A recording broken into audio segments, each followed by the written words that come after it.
IRGC ইসরায়েলকে বলছে যে লেবাননে হামলা বন্ধ করো, নতুবা খবর আছে। ওই ইসরায়েল যেমন ছড়ি ঘোরাচ্ছে, এখন ইরানও ছড়ি ঘোরাবে। ইরানের সঙ্গে যুক্তরাষ্ট্রের কোনো চুক্তির প্রয়োজন নেই। ট্রাম্প বলেন, এই লোকটা সম্পর্কে আর কি বলবো ভাই।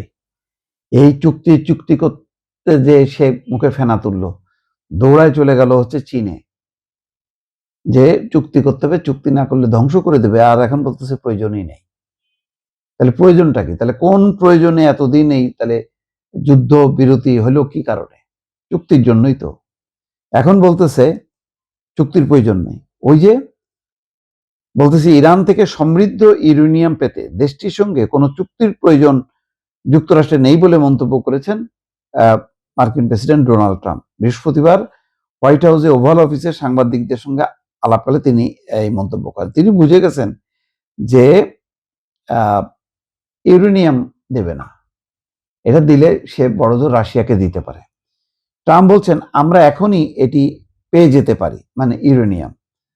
আমরা যদি চাই, আমার মনে হয় না তারা আমাদেরকে আটকাতে পারবে। তবে এর কোনো প্রয়োজন নেই, কারণ এটি এখন চাপা পড়া অবস্থায় আছে। এটা আপনার মানে না পারার ব্যর্থতা উনি প্রকাশ করতেছে আর কি। আসলে তো ইরানের কাছ থেকে আদায় করতে পারে না, বরং ইরান বলতেছে কি, আইআরজিসি ইসরায়েলকে বলছে যে লেবাননে হামলা বন্ধ করো, নতুবা খবর আছে।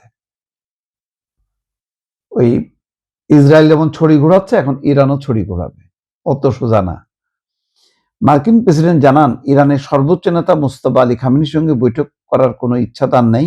আবার সেদিন বলল যে তার বসতে কোনো অসুবিধা নেই, সে বসতে পারে, সে যে কারোর সঙ্গেই বসতে পারে। তবে তিনি বলেন, ওয়াশিংটন এবং তেহরান যদি কোনো চুক্তিতে পৌঁছাতে পারে, তবে দুই নেতার মধ্যে বৈঠক হওয়া সম্ভব। ট্রাম্প বলেন, যদি এমন কিছু ঘটে তবে আমি অবশ্যই সম্মান প্রদর্শন করব। ওরে বাবা, ওনার সম্মানের জন্য বসে আছে মুস্তাফা খামেনি। সম্প্রতি এক সাক্ষাৎকারে ট্রাম্প বলেছেন যে ইরান থেকে সমৃদ্ধ ইউরেনিয়াম উদ্ধার করে তা যুক্তরাষ্ট্রে নিয়ে আসতে তেহরানের সঙ্গে কাজ করবে যুক্তরাষ্ট্র। তবে ইরান তার ইউরেনিয়াম হস্তান্তরের বিষয়ে কোনো চুক্তিতে রাজি হওয়ার কথা অস্বীকার করেছে। তেহরান বলেছে, যুক্তরাষ্ট্রে ইউরেনিয়াম হস্তান্তর তাদের জন্য কোনো বিকল্প হতে পারে না। রয়টার্সকে দেওয়া সাক্ষাৎকারে ট্রাম্প বলছেন, আমরা একসঙ্গে কাজ করব, আমরা ধীরে ধীরে সময় নিয়ে ইরানের ভেতরে ঢুকবো এবং বড় বড় যন্ত্রপাতি দিয়ে খনন কাজ শুরু করব। এরপর আমরা সেগুলো যুক্তরাষ্ট্রে নিয়ে আসবো। মানে এগুলো হলো ওনার খায়েশ আর কি, স্বপ্ন। কথাবার্তার কোনো নেই, সবকিছুকে উনি একটা ফানি একটা করে ফেলে। যাই হোক, ধাক্কা খাইতে খাইতে একটা বুঝতে পারছে যে ইসরায়েলের চক্করে পড়ছে। এই জন্য ইসরায়েলের প্রধানমন্ত্রী নেতানিয়াহুর সঙ্গে উত্তপ্ত বাক্য বিনিময় হয়েছে।